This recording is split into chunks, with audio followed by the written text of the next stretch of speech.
drop it.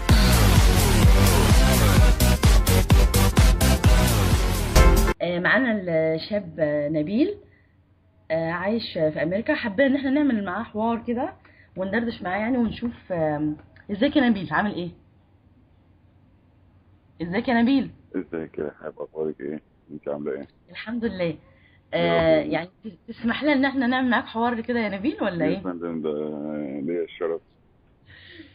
انت احوالك ايه وعامل ايه؟ اهو الحمد لله، طيب، كله تمام. خلينا الاول نعرف يعني انت، لا، وعايزين نعرف معلومات بسيطة عنك يعني. انت كام سنة وخريج ايه وكده؟ يعني انا داخل في 37 امم وخريج تجاره انجلش، ايوه. مودرن اكاديمي، مم. دفعه 2003.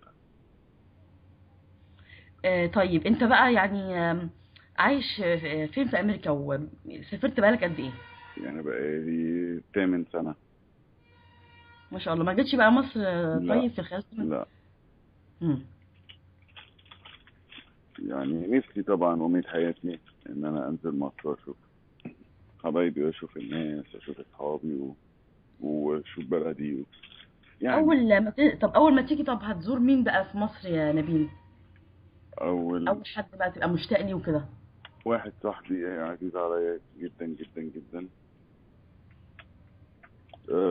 يعتبر توأمي يعني. اسمه ايه بقى واحد صاحبك دوت؟ اسمه كريم. اسمه ايه؟ كريم. وعلى كريم. فكرة كريم بالصدفة يعني عيد ميلاده هو نفسه كمان عيد ميلادي، باليوم والسنة يعني والشهر. لو هيسمع الحوار ده طبعا بقول له كل سنه وانت طيب يا كريم. وانت طيبة. على فكرة زي ما سمعنا بقول كده لك ان ان انت بقى هو توأمي يعني بالسنة والشهر واليوم، واحنا اصدقاء من واحنا تقريبا في اعدادي. طب معنى ان انت بتقول هتزور صديقك، معنى كده ان انت في حد من اهلك عايش معاك بره ولا ايه؟ ايوه طبعا، كل اهلي هنا. كلهم مفيش حد ايوه، في مصر؟ انت منين يعني؟ انت محافظة ايه بقى في مصر؟ محافظة القاهرة. انت من القاهرة؟ اي نعم، مصر الجديدة. بس انت قلت لي تقريبا إن باباك مش معاك او كده. لا، بيجي بيجي وينزل ويروح يا طيب السؤال بقى المعتاد يا كريم، يا كريم ايه؟ خدامك نبيل. انت متجوز، عندك اولاد؟ عايزين نعرف بقى. حقيقة لا، ما عنديش مش اولاد متجوز؟ ومش متجوز. طب يعني انت ما اتجوزتش يعني كنت خالص قبل كده؟ خاطب وقعدت فترة وما حصلش نصيب، ويعني مستني طب بنت يعني الحلال. دايما بنلاقي الشاب اللي يسافر بره عايز يتجوز واحده والجنسيه وكل الحاجات دي، او حتى لا، لو حب انا واحده. ما عمري ما فكرت في موضوع ان انا اتجوز واحدة اجنبية او الكلام دوت، يعني انت عايز لان تتجوز واحده ايه؟ مصرية طبعا. ليه مصريه؟ ليه؟ دي حاجات كتيرة جدا جدا جدا جدا. لا ده نحب نعرف قوي، لانه دايما يعني شباب كتير لما بيسافروا بره يعني بيتجه لا، اتجاهات. هقول لك حاجة، ممكن يكون ميولهم مم. يعني ميولهم من قبل ما يسافروا ان هو يسافر علشان يشوف بنت أجنبية حلوة، سوري يعني، ومزة مم. ويتجوزها ومش عارف ايه. ده طبعا يعني علشان ما بيبقاش عنده تخيل، او ما بيبقاش شاف اللي غيره شافه، او اللي مم. يعني شاف اللي ما يعرفه، ما شافش اللي ما يعرفوش. طب لو انت التعبير يعني بيقولوا صح يعني. عايز اسمع ليه عايز تتجوز مصريه؟ ما انا بقول لك دي عشان اسباب كتيره جدا. قول لنا حبه من الاسباب يا نبيل.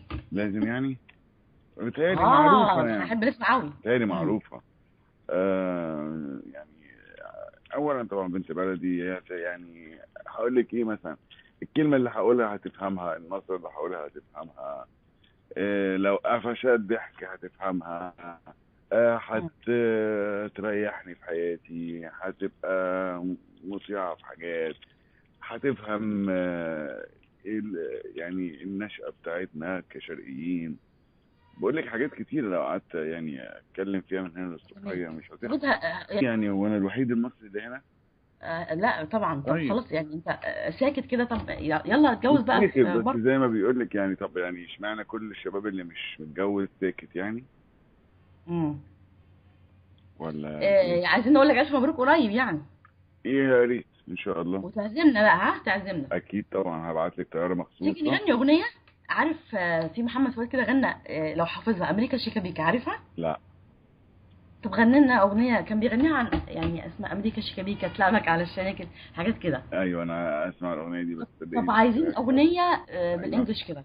لا انا حافظها. مش حافظ اغاني صدقيني، فيها مش وصوتي حافظ. رديء جدا. استنى بس، 8 سنين مش حافظ ولا اغنيه ازاي يعني؟ عشان انا مش يعني طب يعني حافظ مش مصري؟ موسيقي، يعني مش طب انا عايزه طب نبيل حافظ اغنيه مصريه مثلا وطنيه، بما انك يعني مشتاق لمصر وكده، حافظ؟ آه، اغنيه لا يمكن ما وطنيه. كنتش حافظ. ممكن، بس برضه مش حافظها. بس احلى اغنيه بحبها اللي هي بتاعت محمد ثروت وهاني شاكر. دي احلى اه جميل. اغنيه، لا لا، ذوقك بجد لما راعي يا نبيل، بسمعها ذوقك راعي. بعيط.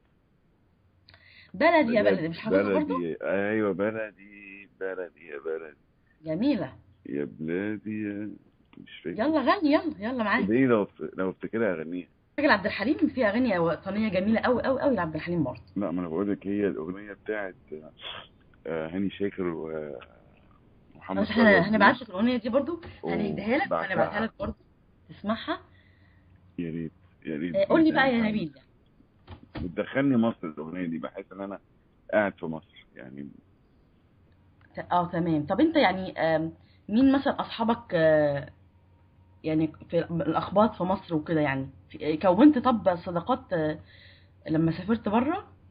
آه هو هنا طبعا يعني في اصدقاء، يعني زي ما تقولي كده، خفاف يعني، مش خفاف يعني تشيليهم خفاف. انا قصدي يعني مش كتير يعني. آه، يعني مثلا حوالي 4 5 حاجة كده يعني. لأن امم. هنا أصلا حتى لو في أصدقاء ممكن تقعدي بالشهر ما تكلميهمش ولا تشوفيهم أصلا. ليه بقى؟ لأن هنا الحياة زي ما تقولي دوامة. يعني أنا مش باخد كلام اه الناس صحيح. كلها قبل بتقوله. ما ثانية تاخدنا واحدة. للدوام يا نبيل، أها. عايزين نعرف، قبل ما تاخدنا للدوام عايزين نعرف انت شغال ايه هناك بقى، شغال ايه؟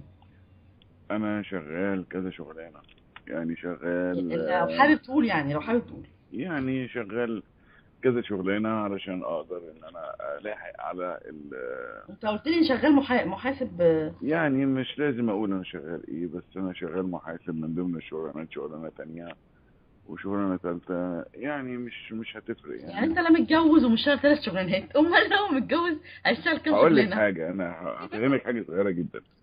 أنت اه. هنا علشان تعيشي، واخدة بالك؟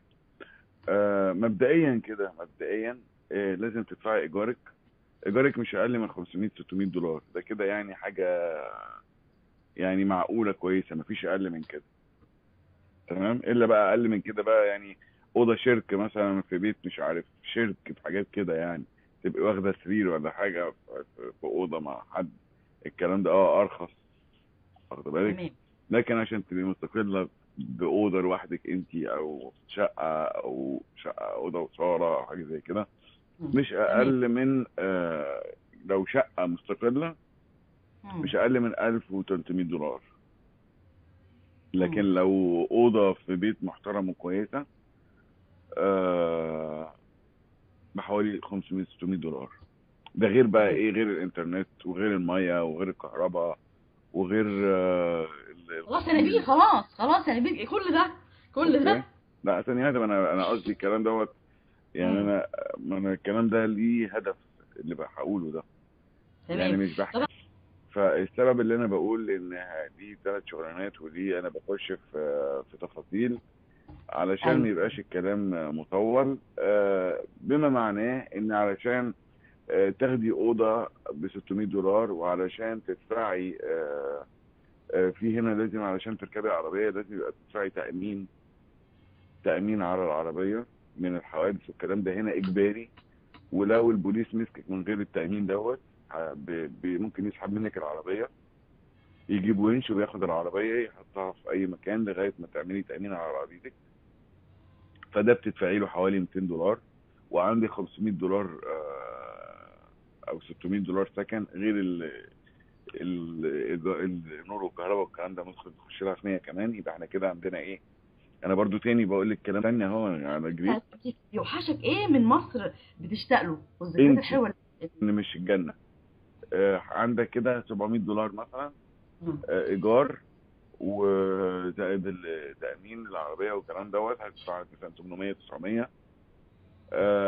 هتاكل وتشرب بكام؟ ب 200 $300، ادي 1200. هنا المرتب اقل حاجه، مش اقل حاجه، اكتر حاجه. هتاخد $8 في الساعه، بتشتغل 40 ساعه في مم. الاسبوع. يعني تمام. بما معناه هتعمل حوالي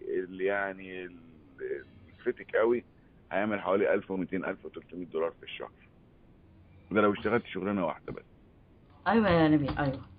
يبقى انت كده طيب خلصت كلامك؟ مش هتلاقي اي حاجه، ولا تحوشي ولا تجيبي حاجات التزامات تانية ولا. فانت لازم بقى من ساعة ما بتصحى من النوم لغاية ما بتنام، انت ما بتعملش حاجة غير انك انت بتروح تشتغل عشان مم. تجيب فلوس، عشان تدفع الايجار بتاعك والحاجة ديت.